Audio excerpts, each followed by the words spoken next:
कीले और नश्तर दिल्ली की चौतरफा सड़कों पर जमीन में गाड़ दिए गए, कंटीले तारों की दीवारें बना दी। अन्नदाता किसान की न्याय की हुंकार से डरी मोदी सरकार इस बार सत्य और असत्य के बीच संघर्ष में छल से सत्ता पर आसीन दुर्योधन दुशासन जान लें, दुष्चक्र रच लें, शकुनी मामा चाहे कितनी चाल चल लें, धर्म भ्रष्ट धृतराष्ट्र चाहे अपनी आंखों में के साथ साथ जुबान को भी सी लें। किसानों के खिलाफ क्रूरता, बर्बरता, दमन और दंश काल के रूप में जाना जाएगा। आज भाजपा की केंद्र सरकार तथा हरियाणा, राजस्थान, उत्तर प्रदेश की भाजपा सरकारों ने देश की राजधानी दिल्ली को एक पुलिस छावनी में तब्दील कर रखा है, जैसे किसी दुश्मन ने दिल्ली की सत्ता पर हमला बोल दिया। दिल्ली के चौतरफा, खास तौर पर हरियाणा, क्योंकि वो 2/3 हिस्सा है दिल्ली के दोनों तरफ, खास तौर हरियाणा और दिल्ली बॉर्डर पर मंजर क्या है, मैं ये आज आपसे साझा करना चाहूंगा। पहला, सोनीपत में कुंडली और बहादुरगढ़ में टीकरी दिल्ली बॉर्डर पर सीमेंट के बैरिकेड्स, बड़े बड़े बोल्डर्स, रोड रोलर्स, कंटेनर्स लगा उन्हें सील कर दिया गया है। यही हाल यूपी और राजस्थान बॉर्डर का भी है। दूसरा, जहां दिल्ली की चौतरफा किलेबंदी की गई है, वहां सड़कों पर कीलें बंदी कर दी गई है, यानी कीले और नश्तर दिल्ली की चौतरफा सड़कों पर जमीन में गाड़ दिए गए हैं।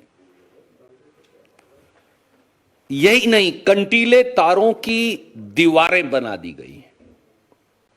तीसरा, पड़ोस में हरियाणा की भाजपा सरकार ने पंजाब और हरियाणा के बीच रतिया और बुढलाडा रोड के बीच 10 फीट गहरी और 15 फीट चौड़ी खाई बना दी है, जैसे दो दुश्मन देशों के बीच में बनाते।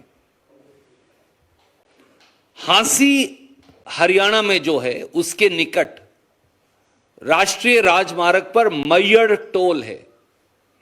सरकार ने वहां जेसीबी मशीनें लगा 50-50 फुट गहरे गड्ढे बना दिए। सीमेंट बैरियर पर सीमेंट भरकर एक कंक्रीट की दीवार राष्ट्रीय राजमार्ग पर खड़ी कर दी गई है। कैथल हरियाणा में खाई खोदकर containers, dumped vehicles, cement barricades वो लगाकर एक पूरी दीवार खड़ी कर दी गई है। चौथा पहलू, पंजाब और हरियाणा के बीच घग्गर नदी है और घग्गर नदी का पुल है, आप सब जानते हैं। उस पुल पर, पूरे पुल पर लोहे के बड़े बड़े कंटेनर्स के साथ साथ कील और नश्तर गाड़ दिए गए। पुल को खोदकर कंटीली तारबंदी कर दी गई है, बड़े बड़े पिलर्स और पुराने वाहन की चेसियां लगाकर पूरा बॉर्डर सील कर दिया गया है, जैसे ये कोई हिंदुस्तान पाकिस्तान का बॉर्डर हो या दो दुश्मन देशों का बॉर्डर हो। पांचवां, पूरे हरियाणा, पंजाब, पड़ोस में दिल्ली से सटे राजस्थान और इधर उत्तर प्रदेश के पड़ोस में दिल्ली से सटे जिलों में इंटरनेट सेवाएं पूरी तरह से बंद कर दी गई हैं, शट डाउन कर दी गई हैं। वो भी तब जब बोर्ड एग्जाम सर पर है और बच्चों को हर रोज आवश्यकता है। दिल्ली के चारों तरफ के जिलों में मौखिक हिदायत दी गई है कि किसी किसान के ट्रैक्टर में 10 लीटर से ज्यादा डीजल नहीं डाला जाएगा। कोई पेट्रोल पंप डाल ही नहीं रहा, अब उन्होंने डीजल डालना ही बंद कर दिया है। मध्य प्रदेश की भाजपा सरकार ने कर्नाटक और दूसरे राज्यों से आ रहे किसानों को जबरन ट्रेन रुकवाकर उतारकर गिरफ्तार कर लिया है। साथियों, चौतरफा जुल्म का आलम है। अन्नदाता किसान की न्याय की हुंकार से डरी मोदी सरकार एक बार फिर 100 साल पहले अंग्रेज द्वारा दमनकारी 1917 के बिहार के चंपारण किसान आंदोलन, 1918 के गुजरात के खेड़ा किसान आंदोलन, 1920-21 के अवध के किसान आंदोलन की दमनकारी नीतियों की फिर याद दिला रही है। दिल्ली की सत्ता में बैठे क्रूर और अहंकारी सत्ताधारियों से हमारा केवल इतना सवाल है। पहला सवाल, क्या देश का अन्नदाता किसान और खेत मजदूर न्याय मांगने अब देश की राजधानी दिल्ली में नहीं आ सकता? मैं फिर दोहराता हूं, क्या देश का अन्नदाता किसान और खेत मजदूर न्याय मांगने अब देश की राजधानी दिल्ली में नहीं आ सकता?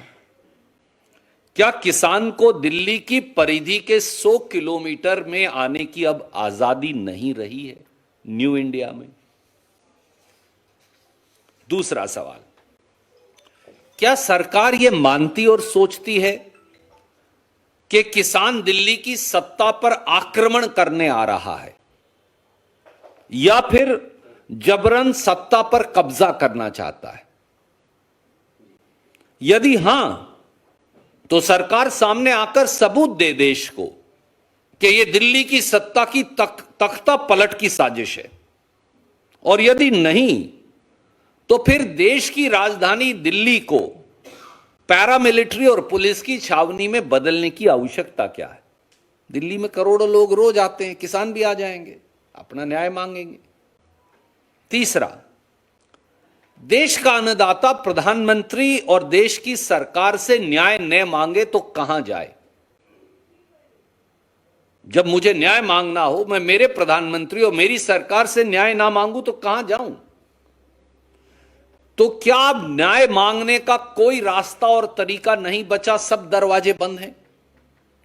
यदि हां, तो सरकार यह तो बता दे कि किसान कौन सा दरवाजा खटखटाए, हम वो खटखटा लेंगे। चौथा सवाल, जब किसान आंदोलन पूरी तरह से शांति प्रिय है और जब सालों तक चला पिछला किसान आंदोलन भी शांति प्रिय रहा और टेलीविजन और अखबार इस बात के गवाह हैं और देश, तो फिर किसान की राह में कीले और नश्तर क्यों? कंटीले तार क्यों? सीमेंट के बोल्डर क्यों? कंटेनरों की दीवार क्यों? सड़कों में खुदी खाइयां क्यों? किसान के बेटों, पुलिस और पैरामिलिट्री के सिपाहियों की संगीने और बंदूकों के मुंह किसान की छातियों की ओर क्यों? और पांचवा और आखिरी सवाल, क्या भारत के हुक्मरान को देश की मिट्टी का दर्द, किसान की वेदना और कराहते हुए हिंदुस्तान की आवाज अब सुनाई नहीं देती? साथियों, याद करें कि 18 जुलाई 2022 को 3 काले कानून, लंबे किसान आंदोलन के बाद 3 काले कानून निरस्त करने के फैसले के बाद मौजूदा मोदी सरकार ने किसान को यह आश्वासन दिया कि वो एक प्रभावी और पारदर्शी न्यूनतम समर्थन मूल्य यानी एमएसपी का कानून लेकर आएंगे, बनाएंगे। यह वादा भी किया कि इस देश के 72 करोड़ किसान और खेत मजदूर को कर्ज मुक्ति से राहत दिलाने का रास्ता प्रशस्त करेंगे, क्योंकि इस देश में हर घंटे एक खेत मजदूर या किसान आत्महत्या का फंदा चूमने को मजबूर है। तो फिर किसान इस वादे की गारंटी क्यों ना मांगे? क्योंकि आजकल सरकार हर बात की गारंटी दे रही है। हम ये पूछते हैं, किसान मोदी जी के और भाजपा सरकार के इस वादे की गारंटी क्यों ना मांगे, न्याय क्यों ना मांगे? याद रहे, जब हमारे किसान बंजर जमीन का सीना फोड़कर निर्मल जल की धारा निकाल सकते हैं, जब अन्नदाता पथरीली जमीन का गरूर तोड़कर उसमें बीज अंकुरित कर देश का पेट पाल सकता है, तो फिर सत्ता के अहंकार और न्याय अन्याय के खरपतवार का समूल नाश भी कर सकता है।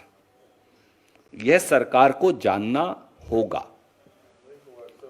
इस बार सत्य और असत्य के बीच संघर्ष में छल से सत्ता पर आसीन दुर्योधन दुशासन जान लें, दुष्चक्र रच लें, शकुनी मामा चाहे कितनी चाल चल लें, धर्म भ्रष्ट धृतराष्ट्र चाहे अपनी आंखों में के साथ साथ जुबान को भी सी लें, लेकिन इस बार अन्नदाता किसान सरकार के भ्रम जाल में नहीं आने वाला।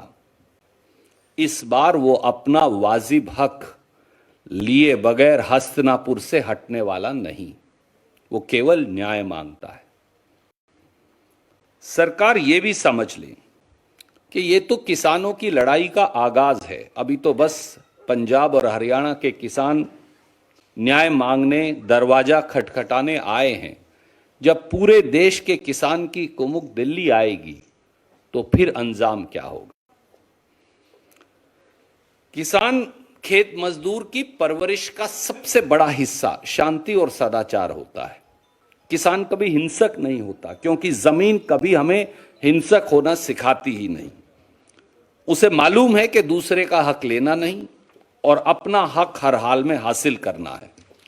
इसलिए भारतीय राष्ट्रीय कांग्रेस की ओर से मैं कहूंगा, और एक किसान के तौर पर भी, कि हम किसानों के न्याय की मांग का समर्थन करते हैं। राहुल जी न्याय की इसी लड़ाई को लड़ रहे हैं, खड़गे जी न्याय की इसी लड़ाई को लड़ रहे हैं, और हमारी मांग बड़ी सीधी है।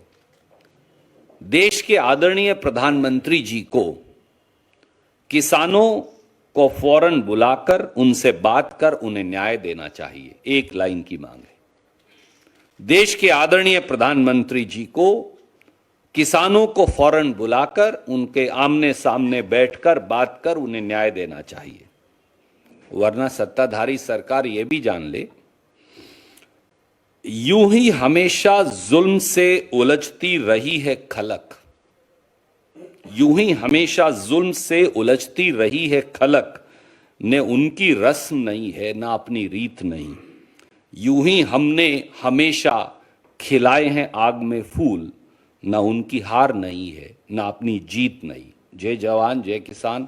नेशनल दस्तक की आपसे गुजारिश है कि अगर इसको बचाना चाहते हैं तो नेशनल दस्तक को सब्सक्राइब करने के लिए रेड कलर के सब्सक्राइब बटन को दबाएं, फिर बेल आइकन की घंटी दबाएं। नेशनल दस्तक को बचाने के लिए बहुत जरूरी है कि हर खबर को शेयर करें, लाइक करें, कमेंट जरूर करें।